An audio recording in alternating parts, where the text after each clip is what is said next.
are listening to SPN, the Sports Podcasting Network.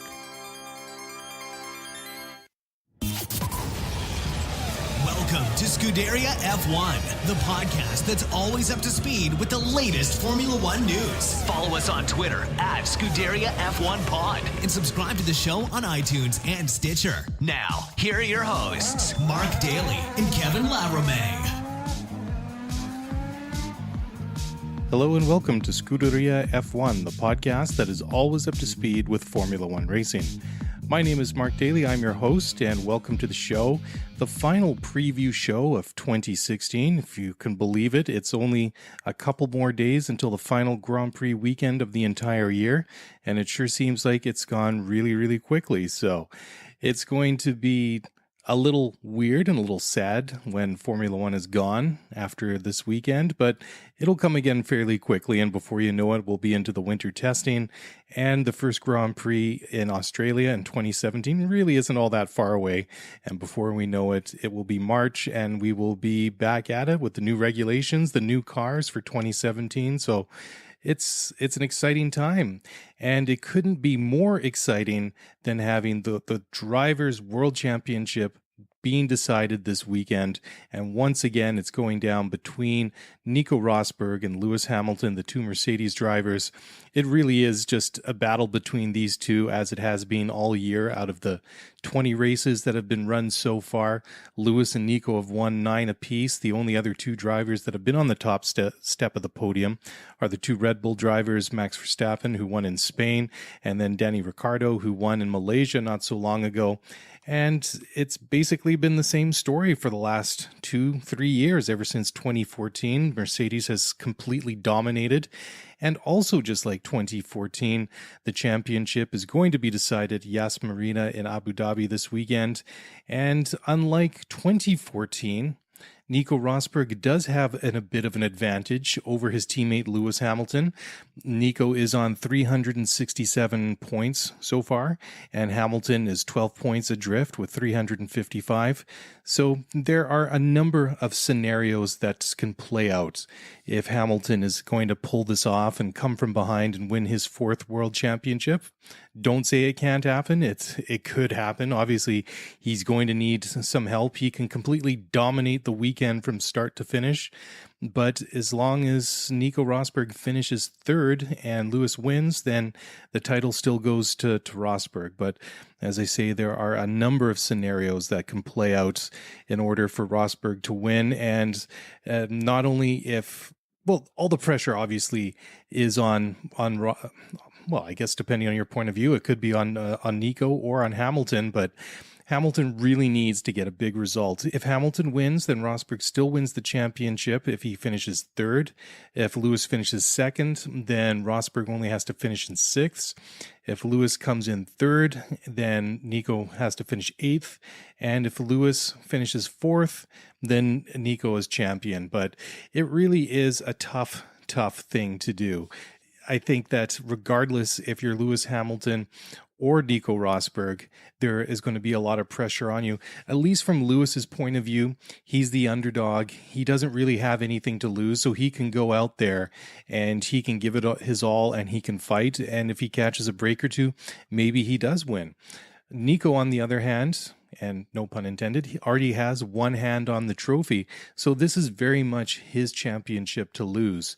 He can do everything right, and he can still lose the championship with a bit of ill luck. So he's obviously going to make sure he doesn't put a wheel wrong, and he's going to have a good qualification. And to his credit, he's even said that he wants to win this final race of the season, even though he doesn't really need to.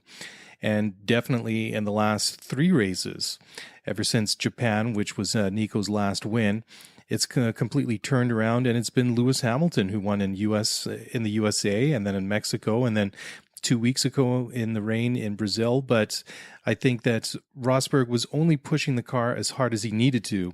And I don't think that he needed to push any harder for a couple of reasons. One, he didn't want to push himself or the machinery any harder than he needed to. And I don't think he would have been able to catch Lewis Hamilton in the last couple of races anyways. Obviously, Lewis is a fantastic driver in the wet, and he demonstrated that in Brazil. And even in the adverse conditions, Lewis said that it was probably one of the easier victories he's ever had in his Formula One career, or racing career in general, probably.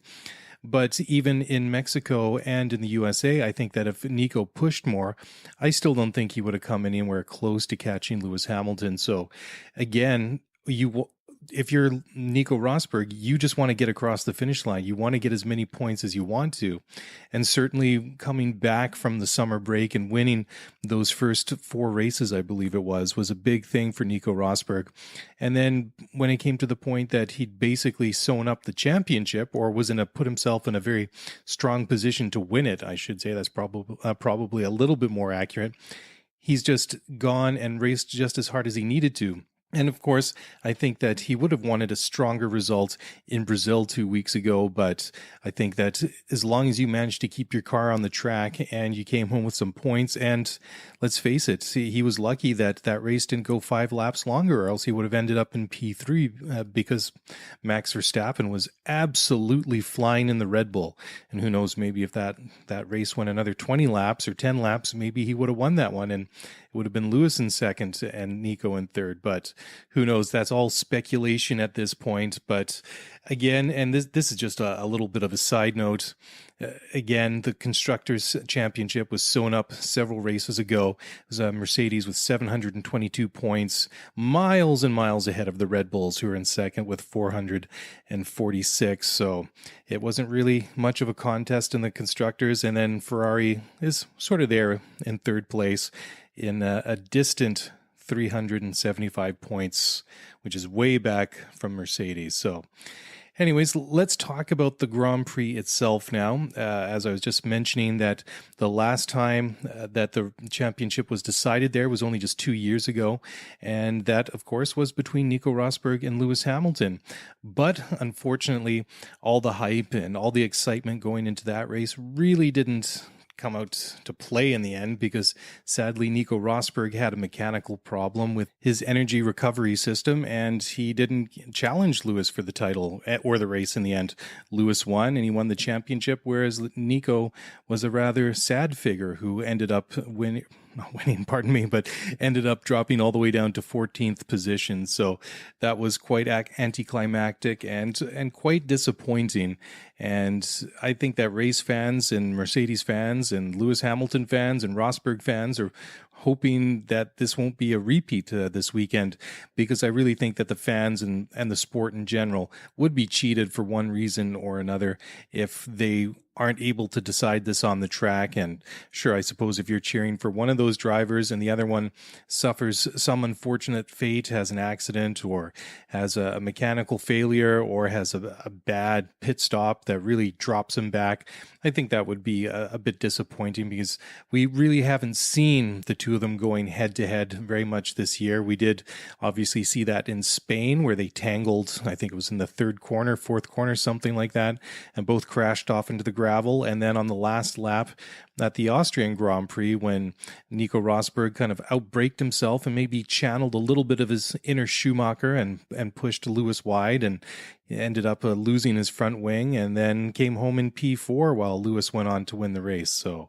anyways, I think that if you're Mercedes and Mercedes Motorsport boss Toto Wolff, and even non-executive Mercedes chairman Niki Lauda, they both said that there's a lot of pressure, and the last thing that they want to see is that these cars have a mechanical problem that prevents these two guys from going at it and fighting it out for the championship on the track. But that's a lot to ask. I mean, you look at all the components that go into a Formula One car, and all the people that work in the factory, all the mechanics, and all the different things that have to go into a race. And I know that teams like Mercedes or Red Bull or Ferrari or any of these other teams, McLaren, for example, that have dominated and made Formula One look easy over the years, it is not an easy sport to win, and let alone dominate.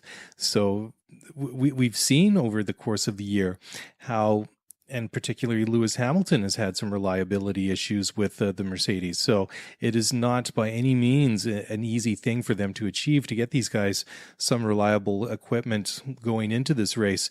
And of course, Lewis had he had his most recent mechanical failure at the Malaysian Grand Prix just a couple of races ago, where he had a problem. I think it was a bearing in the big end. He had his engine blow up. So it has been a threat for the Mercedes drivers all year long, but let's hope that they don't suffer that same fate this weekend.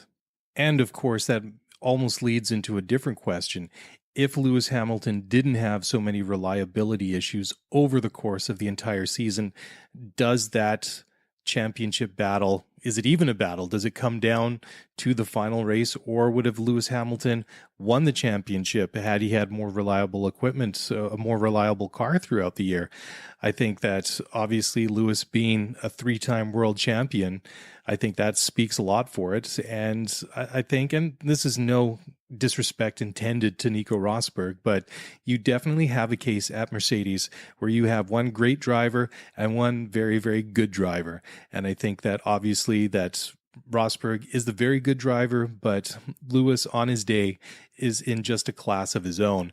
And especially when these two guys have raced head to head over the years. Obviously, they've had several comings together, and I just mentioned a couple of them. But just in any situation where it's been Nico that's been out front and it's been Lewis that's maybe been chasing him down, I always get the feeling that mentally that Lewis Hamilton has that edge over Nico Rosberg, or maybe Nico just lets Lewis get inside of his head and gets pushed into mistake. I'm thinking about Monza 2014, I believe it was, or was it 2015, where Nico kind of outbraked himself going into the first corner, into the chicane there, and then gifting that position to Lewis Hamilton. So we've seen it quite a number of times that mentally Lewis Hamilton is just a lot stronger, I think, than Nico Rosberg, and is just less prone to make mistakes on the track than perhaps Rosberg is. And then, of course, head to head, we've seen these guys collide with each other several times throughout the years. I mentioned, of course, at the start, the incident at Spain and then in Austria, but the big one that happened in 2014 at Spa, when they came together at Les Combes, the second corner at Spa there, and Lewis Hamilton ended up puncturing his left rear tire after he brushed the end of Nico Rosberg's end plate on his front wing. Lewis had to hobble all the way back to the pits, and that is such a long lap at Spa-Francorchamps, and on the second lap, or right any time in the start of the race before the pack really gets spread out, if you've got to hobble all the way back to the pits, you're coming back out at the back of the pack, and that's exactly what happened to Lewis Hamilton. Nico, of course, went and got a new front wing. He went on into he didn't win that race. He came second eventually to Danny Ricciardo, who was the race winner. But when it was all said and done, it was Lewis Hamilton who retired several laps before the end, and then Nico getting the P2. That was overshadowed because Mercedes handed him the blame. And I think that was a major turning point, not only in that season, but I think also mentally, I think that really knocked Nico Rosberg off his stride, because in 2014 after Spa, there were 7 races remaining. Lewis went on to win 6 of those and went on to win his second world championship.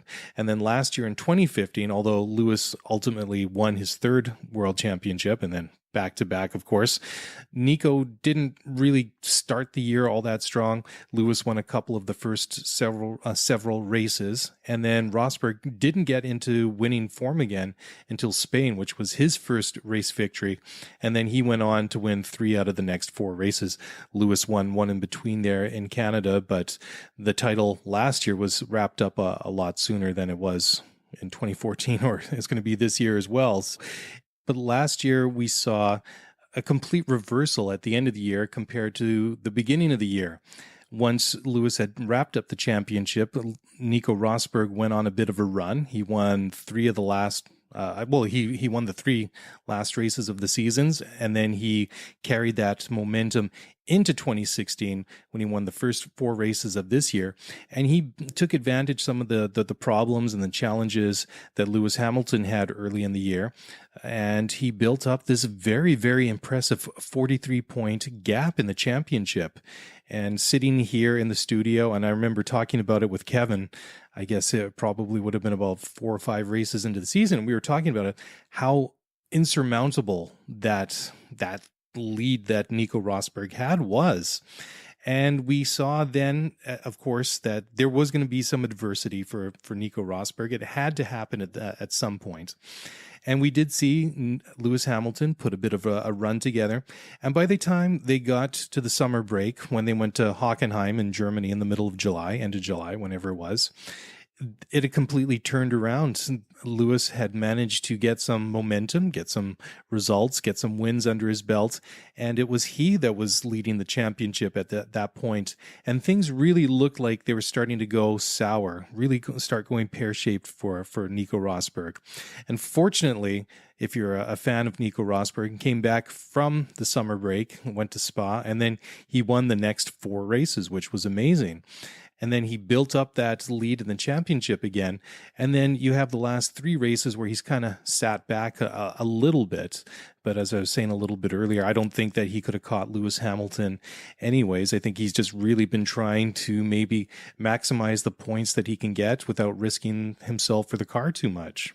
But that's all really in the past, because it all basically comes down to, and it's incredible to say this 21 race season, all the thousands and thousands of miles driven, all the testing, all the flights, everything, all the development and design that's gone into the car.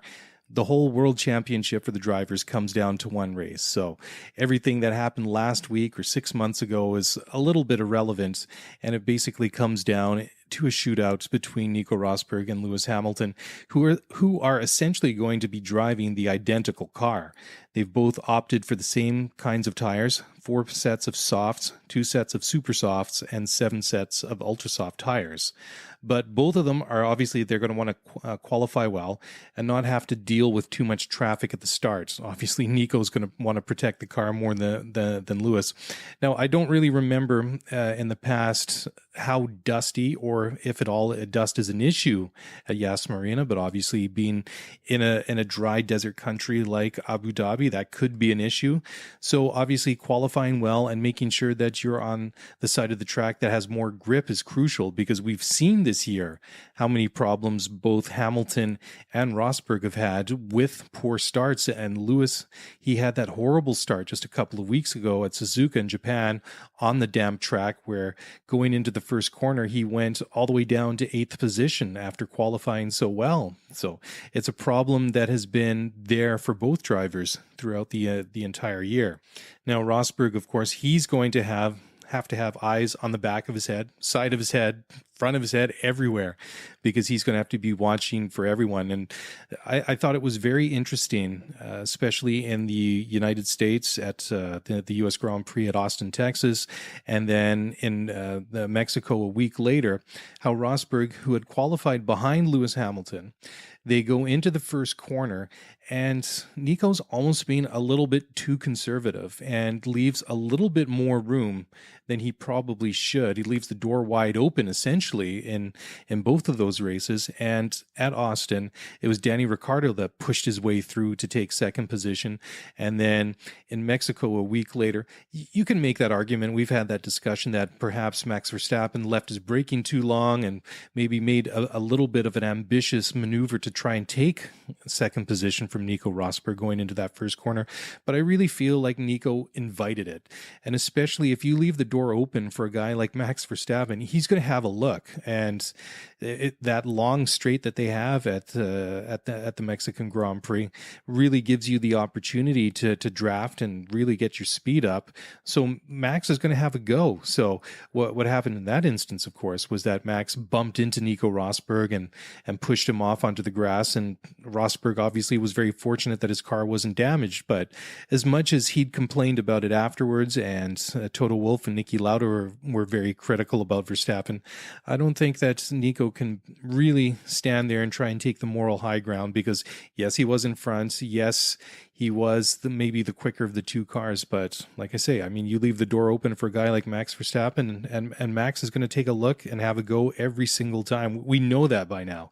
We've seen that, especially since he made the move from Toro Rosso to Red Bull, and he'll give it a go every single time. Yeah, so it is Rosberg's title to lose. So he's going to have to be very, very careful not to run into somebody or have somebody run into him. Well, obviously, maybe that's a little bit more difficult. He can't control what other drivers are doing.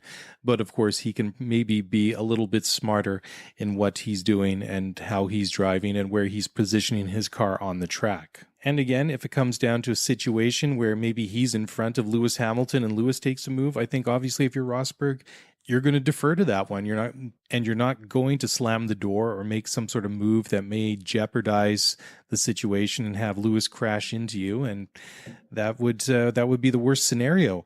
Obviously, if you're Nico Rosberg and you and Lewis Hamilton crash and end up in the gravel trap, just like in Spain, then that obviously isn't the worst scenario, because if they're both out, then Rosberg wins. But if he tries something and ends up doing like he did to Lewis Hamilton Austria, and he damages his car and then Lewis takes off, then that's definitely the worst case scenario for Nico Rosberg.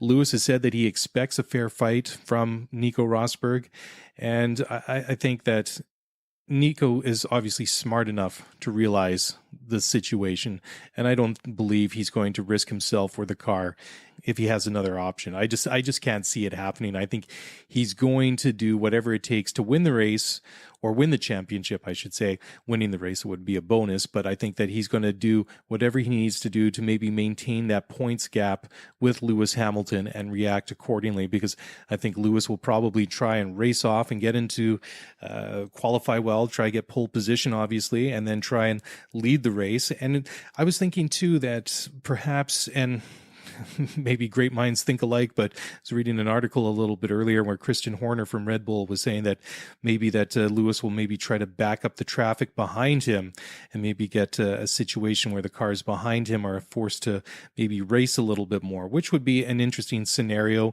if the two Red Bulls are there as well, mucking it up with Nico Rosberg. And if they manage to get the two Red Bulls between Nico and Lewis, then obviously that would be a very interesting situation.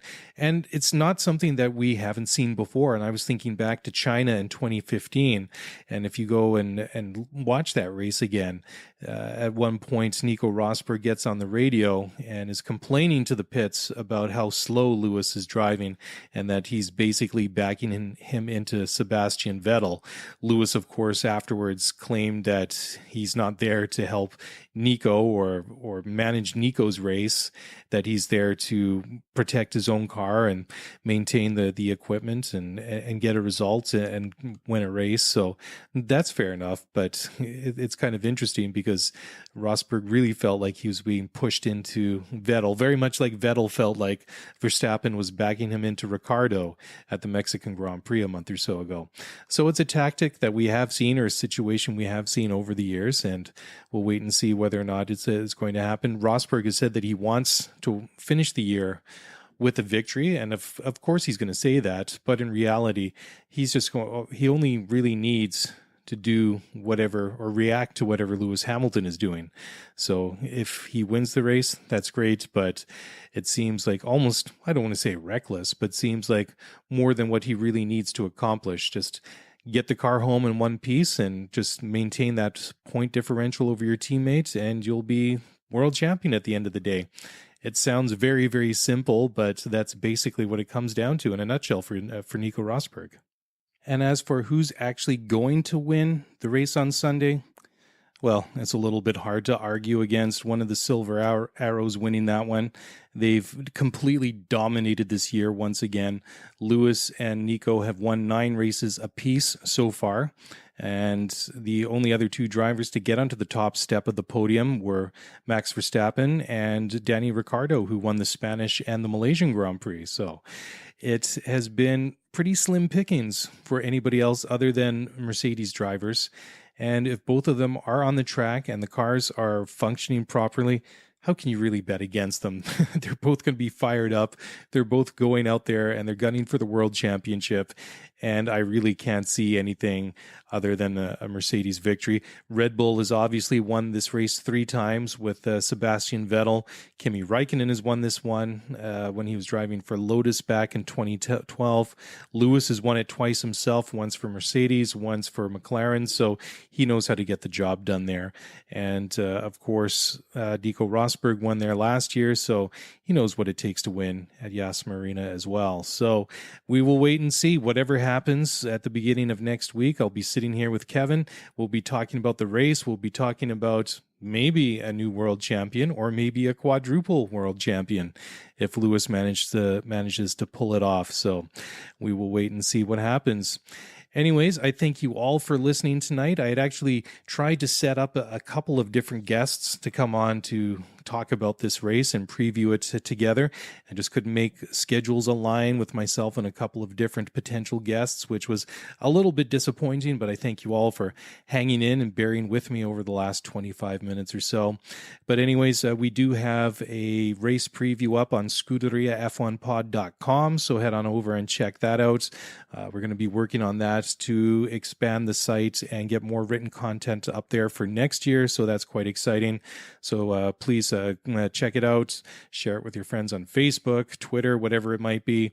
And of course, we would appreciate you heading on over to the iTunes store and leaving a review for this show. That would be really cool as well. So anyways, that is a wrap for me tonight. This was episode 23 of Scuderia F1 Podcast, the podcast that is always up to speed with Formula One racing. I'm your host, Mark Daly. Thank you for listening, and that's all I got. I'll catch you guys next week. Thanks for listening to the Scuderia F1 podcast. If you want to get the show notes for this episode, then head over to ScuderiaF1pod.com. Want to get in touch with us? Then email us at ScuderiaF1pod@gmail.com. You were listening to SPN, the Sports Podcasting Network. Visit us, sportspodcastingnetwork.com.